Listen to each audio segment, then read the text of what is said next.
Okay, Liz, our video was cut short. Do you remember where we stopped? Yes, we're talking about what inspired me to get into the field of counseling. Mm-hmm. And I was saying that my personal experiences, coupled with the experiences of other women, seeing how they struggle in their domestic relationships, and how they also struggle to earn a living and to be there for their families and to get through the world. That is what inspired me to get into the profession of counseling, because I knew at the back of my mind that this would be very challenging. It would be very challenging for them to access mental health services. Yeah, and having someone who has that similar, who has a similar understanding based on my personal struggles, would be helpful. Yeah, because what a better way to help someone than having been someone who's experienced something similar to what they have experienced as well. Okay.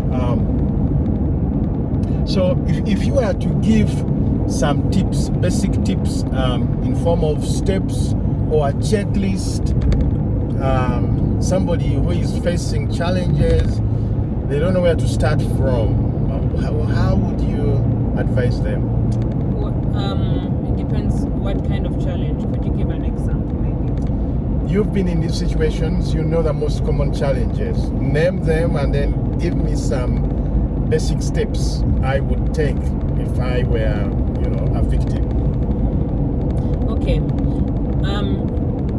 If like someone has gone through a situation of domestic violence, first of all, you have to first work on your support system. First of all, you have to find a way to weigh the situation before you even go to the support. First weigh the situation and then see, is it the best time for me to stay in this kind of situation, or is it the best time for me to leave? Some women stay a bit longer because it's a bit safer for them to hold on a little bit before they leave the situation in which they are. But one has to be to weigh the situation and see, should I leave right now? Or if I leave right now, my husband will endanger my life further, or like, should I wait a bit longer? So when you have weighed that, then you have to devise like an escape plan. How am I living? What am I carrying with me? What am I leaving behind? Sometimes you don't even have to carry a lot. Sometimes you can leave everything behind and decide to just carry a light bag. And of course, by doing that, you're thinking about your safety, because the more you have to carry on you, the longer it's going to take for you to leave that situation, if you have to leave a situation immediately. If you start carrying your luggage, your things, it's going to take a longer time. So weigh the situation and say, should I leave now with everything, or it's best for me to carry just a light bag and leave everything behind? Am I leaving my children behind, or am I going with them? If you have kids, or am I leaving my child behind, or am I going with them? Or can I leave my child somewhere? Is there a safe place, someone who can keep my child for me? Weigh those situations and see. And then you must have also thought about what you have in terms of support. Do you have someone you can call, a next of kin, one or two people you can call in case anything happens? In case you need to talk to someone, in case you need some medication and it's hard for you to, get to a hospital, do you have those people? That's something you have to think about. And then you have to think about doing whatever it is that you have to do smoothly and quickly if you have to do it. Then you have to think about also things like exiting social media sites that could put you in trouble. Because for most of these people, after trying to hurt you physically and failing to have access to you physically, they go to social media and they do a lot of cyberbullying. So how are you going to protect yourself? Do you need to log some of your accounts? Do you need to report your accounts to Facebook, Twitter, or whatever it is? And how are you going to protect your information that's already out there? That's another piece you have to figure out. And then how are you going to survive in those few days? Do you have some basic food, some basic medicine? If you need to do some medical procedures, sometimes people have to have like abortions and things and done medically? Do you have the resources? So, or is there at least like a contact person or someone that you can go to help you finish those procedures and do them safely? And then when that is said and done, you live. You live and begin to live your life afresh. Sometimes you figure out, maybe with working with the police and like other law enforcers, whether you can go back and pick your property, but that is later. That is when you are sure you are safe now, and you can go maybe the or it doesn't have to be you. Someone can still go and pick your property. If you've done it the legal way, you can advise the person who has been hurting you to pack up your things and you go and pick the police or someone else goes to pick your property for you. I don't know how it's done here, but in Uganda that's how they do it sometimes. So you have to figure out a way to do that, how to survive on your reserve monies that you've stored and things like that. And then emotional support, get in touch with a therapist, or if you can get access to pro bono services, try and figure out how to get access to pro bono mental health services, because other things can happen as a result, depression, suicidal thoughts. Yes, so you might want to check that as well. Okay. You've laid a very detailed process of how to escape.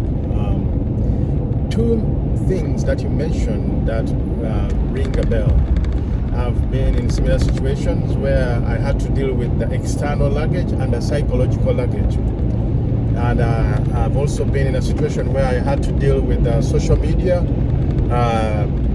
such as LinkedIn profile, Facebook. I had to turn them off for my safety. What do you think is the bigger luggage, the psychological or the external? The psychological luggage is a bigger luggage, because to be honest, some of those situations, especially for us women, are really hard to recover from. Because remember, like, women are a bit, if I would say, like, maybe less steady than men, because we have those changes, we have hormonal changes, we have those things that remind us about certain situations. Yes. We have the ability to get pregnant. A man can use a pregnancy against you. So I'd say, and then also when you get out of a situation, there's certain things that begin to happen to your body physically, and you may not even connect them to the situation, but they're actually connected to that situation. Yes. Like it's like a chain reaction. Yes, it's a chain reaction, because you find you begin to throw up a lot, you begin to lose weight, you begin to have sleepless nights. Like, there's a lot of things that go on with your body that actually are emotional, but understanding the link between those two might take a bit of time. Absolutely. I've seen that in my life. You are preaching to the choir, actually. Oh. Anyways, do you think we should put this on YouTube so we can help others? We don't want to release a lot of information, but at the same time, we want to help people.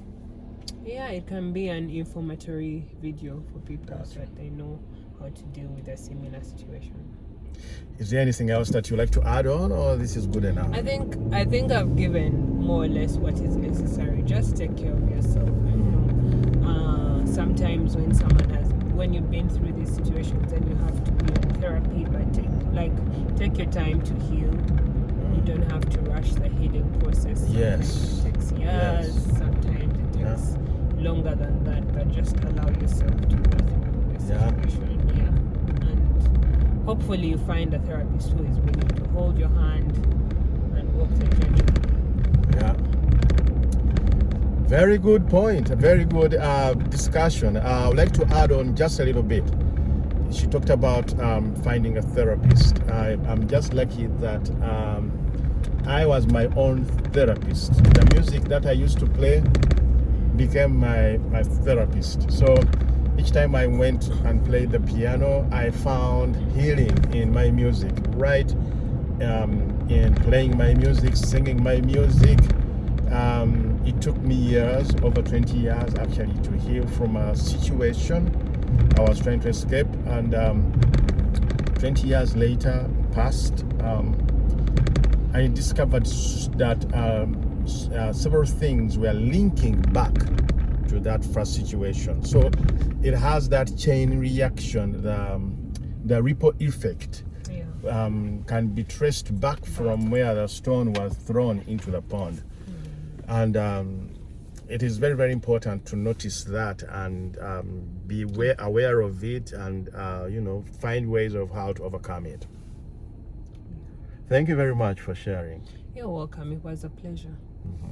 God bless. Bless you.